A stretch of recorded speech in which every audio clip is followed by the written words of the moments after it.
What's up, everyone? Welcome to the video. Today we're going to take a look at how to replace the battery in this Mazda Miata remote key fob. This Mazda Miata key fob is going to use replacement battery CR2025, and I'll put a link in the description box of this video to where you can find these replacement batteries if you're in need. The other thing I'm going to be using to change this key fob battery is a small flathead screwdriver. First thing I'm going to do is grab my key fob and remove the emergency key that's in the bottom of it. That's done by pressing this button on the back of the fob that my finger's on, and the emergency key will pull out like that. We can just set that key to the side. Now what I'm going to do is grab my screwdriver and flip the key fob over so we're looking at the side of it. And you can see this line right here. This is where the two halves of the case meet. What I'm going to do is take my screwdriver and starting at the bottom here, I'm just going to put it in that crack and very carefully work my way up.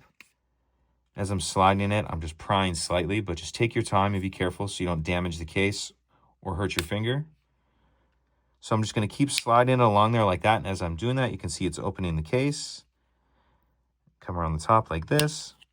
And then once you have the case far enough open, you can go ahead and pull it the rest of the way apart with your hands like that.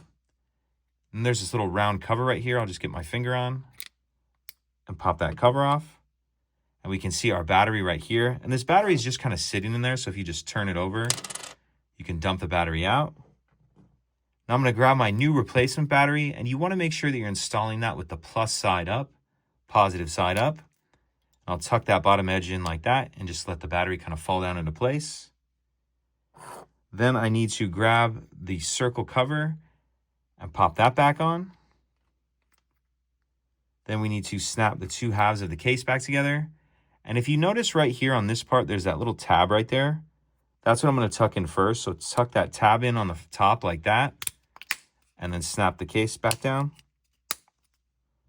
Slide our emergency key back in. And that's it. If you could take a second to like and subscribe, it helps us out. And I'd appreciate it. Thank you.